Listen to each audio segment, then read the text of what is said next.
Chairman Schapiro, I hope I have time to focus on the SEC's need, what I would hope would be a policy, that it's not your policy now, to surf the Internet, pose as an investor, and deal with all the unregistered activity, because too much of the SEC's attitude seems to be, well, if they don't register with us, we don't focus on them. And that's especially necessary because we've relied on state regulation, but now with the Internet, it's easy to steal $500,000 in each of 50 states. Whereas in the past, if you were going to steal several $1,000,000, you had to do it in pretty much in one area. But I want to use my time to focus on derivatives. Derivatives have offer the potential to make huge fortunes to those who are very powerful. And so they're defended because there's the tiniest argument that they do some good some of the time. And I refer here to over-the-counter derivatives. Secretary Geithner reserved the right to use taxpayer funds to the full extent of law, not only to bail out old derivatives, to bail out derivatives that are issued tomorrow. So they operate with that subsidy or implied subsidy that maybe Treasury will figure out a way to bail out counterparties. The defense of derivatives is that on rare occasions they are actually purchased by someone who has a risk they're trying to hedge. And that on even rarer occasions, they can't hedge that risk efficiently on an exchange-traded derivative, so they need the over-the-counter derivative.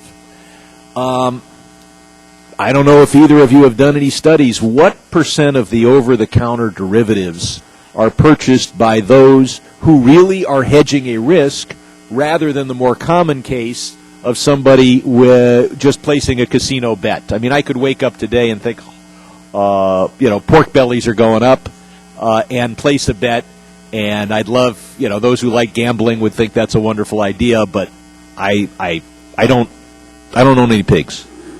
I'll ask either of you. Do either of you know what percentage of this multi-trillion-dollar industry, conducted in part at the risk of the U.S. taxpayer, is serving its alleged legitimate societal purpose? I think because this has been such an opaque market and it's such a broadly unregulated market that it's very hard for regulators actually. What if we simply said a derivative was illegal unless you were really hedging a risk, and we basically said you can't use it. You can't use over-the-counter derivatives as a casino. May I? Yeah. We actually need, and this has been a concept in our financial markets for many decades, or if not over 100 years. For those who want to hedge a risk, you need speculators on the other side. Well, we would allow contracts with at least one of the two parties has got to have a real risk. And so the vast majority of end users, and there's tens of thousands of end users, whether it's a small municipality, a small hospital, or a large consumer products. Although the vast majority of those end users can and do use exchange-traded derivatives. And we believe, and we share your view, that we have to bring the over-the-counter derivatives market onto exchanges. And on that regard, I've heard various estimates. Well, the low estimates about half and the high estimates about 80% of the over-the-counter derivatives marketplace could be considered standardized and onto exchanges.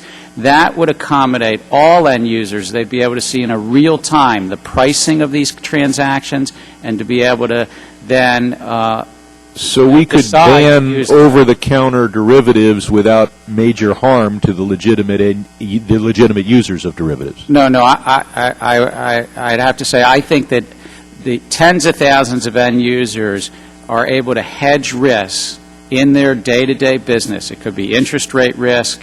It could be risk related to a certain energy product. But we want to bring transparency and lower the risk by the reforms we're calling for. Well, under these reforms, Wall Street will continue to have trillions of dollars of societally useless betting using over-the-counter derivatives, and the taxpayer may very well be called upon to bail out these derivatives and their counterparties. What I'm asking is, given the risk to taxpayers, are there enormous benefits to our economy to have these over-the-counter derivatives where neither party has an insurable interest?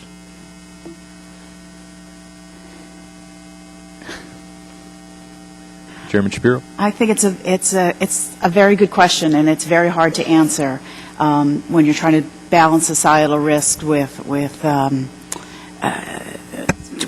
trading where neither party has an insurable interest. I guess I would go back to what I said to Congresswoman Waters, that defining the insurable risk is a very difficult question and one we need to think about very carefully. I do think it's important where a party does have an insurable risk that there's some flexibility to have a customized over-the-counter product that they not absolutely be forced onto the exchange. But I think where there's no insurable risk and it's merely a matter of two parties speculating, if we don't ban them, and that's a question for the Congress, obviously, I think the answer is that there have to be sufficient capital and dealer regulation protections in place to ensure that we don't end up walking down this same path again. I would think we might ban them and then we could open the door later, but let's... Exemptive authority actually might be a possible thing for Congress to consider. The gentleman's time has expired.